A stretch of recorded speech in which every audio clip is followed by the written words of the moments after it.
अस्सलाम वालेकुम dear students. Today our topic of discussion is reactivity of alkane. हम alkane की रिएक्टिविटी जब डिस्कस करते हैं तो इसके बारे में हमारे पास सबसे पहले बात आ जाती है all the alkanes are paraffins. Paraffins ये टर्म है, लैटिन टर्म है। Parum means little, affin means affinity, यानी कि they have less tendency to react.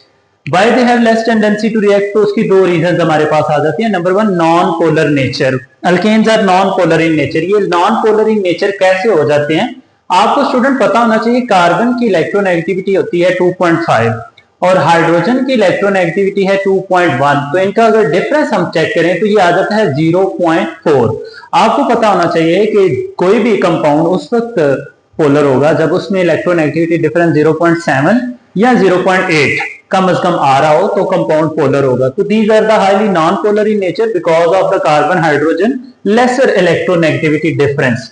Next आ जाती है बात इसकी इनर्टनेस ऑफ सिग्मा बॉन्ड।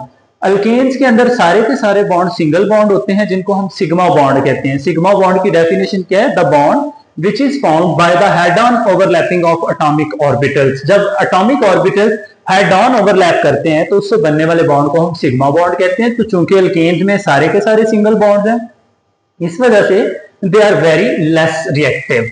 हम इनके जनरली अल्केन्स की अगर हम रिएक्शंस की बात करें तो दो तरह के रिएक्शन शो करते हैं। नंबर वन, सब्स्टिट्यूशन, और नंबर टू, थर्मल या कैटालिटिक।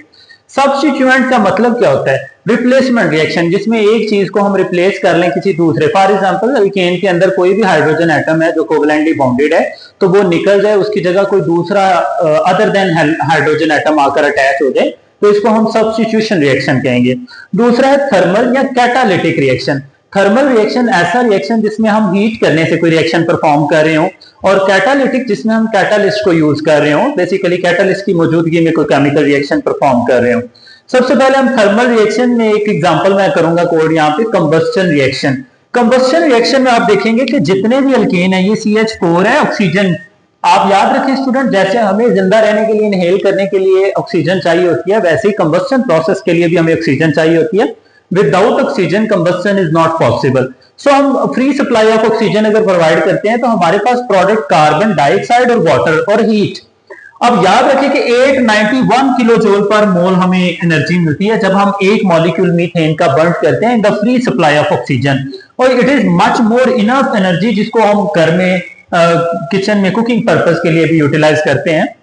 आप हमेशा याद रखें जब भी कंबस्टन रिएक्शन हम पढ़ेंगे तो कंबस्टन की प्रोडक्ट आपने CO2 और वाटर बनानी है, क्योंकि कंबस्टन हमेशा in the presence of oxygen होगी और कोई भी हाइड्रोकार्बन की होगी।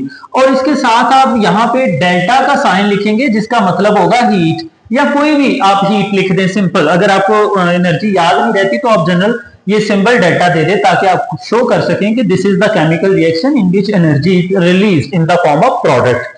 नेक्स्ट हम बात करते हैं इसके ऑक्सीडेशन रिएक्शन। ऑक्सीडेशन रिएक्शन में हम again in the presence of oxygen he reaction discuss करेंगे, लेकिन इसमें दो तरह के आ जाते हैं। Number one, in the limited supply of oxygen. मैं क्या करूं, यहाँ पे ऑक्सीजन तो सप्लाई हो रही है, जैसे हमने पीछे कंबस्टन की तो मैंने प्रोडक्ट बताई आपको कार्बन डाइऑक्साइड और वाटर, यही कंबस्टन हो रही हो लेकिन limited supply of oxygen. Now the oxygen is not freely available.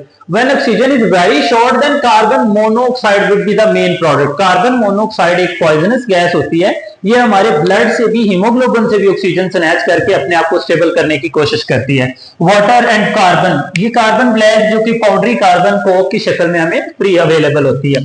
दूसरी ऑक्सीडेशन आ जाती है जी कंप्लीट ऑक्सीडेशन। कंप्लीट ऑक्सीडेशन के लिए जब हम बात करते हैं तो ये कैटालिटिक ऑक्सीडेशन है, हम कैटालिस्ट की मौजूदगी में करवाएंगे। इस केस में copper is used as a catalyst, 400 degree Celsius temperature and 200 atmospheric pressure. These are the compulsory conditions to fulfil this chemical reaction, जिसमें मीथेन एटॉमिक ऑक्सीजन स्टूडेंट याद रहे, जब हम O2 लिखते हैं this is known as molecular oxygen, और जब हम इस तरह पैरेंथेसिस यानी कि ब्रैकेट्स में ऑक्सीजन को बाउंड करते हैं तो this is known as atomic oxygen. And remember that atomic oxygen is more reactive than molecular oxygen. Atomic oxygen को 400 डिग्री कॉपर की प्रेजेंस में 200 एटमॉस्फेरिक प्रेशर में जब हम रिएक्ट करवाएंगे मीथेन के साथ तो इट विल चेंज इनटू मेथानॉल, यानी कि एक हाइड्रोजन ऑक्सीजन इस एटॉमिक ऑक्सीजन से रिएक्ट करके क्या बना देगा? मेथानॉल। जो कि अल्कोहल, सिंपलेस्ट अल्कोहल होगी। अब जब मेथानॉल को अगेन एटॉमिक ऑक्सीजन से ट्रीट करेंगे तो ये एटॉमिक ऑक्सीजन यहां से 2 हाइड्रोजन लेगा और H2O की शक्ल में एलिमिनेट हो जाएगा, बाकी हमारे पास बन जाएगा aldehyde, the simplest form of aldehyde known as formaldehyde.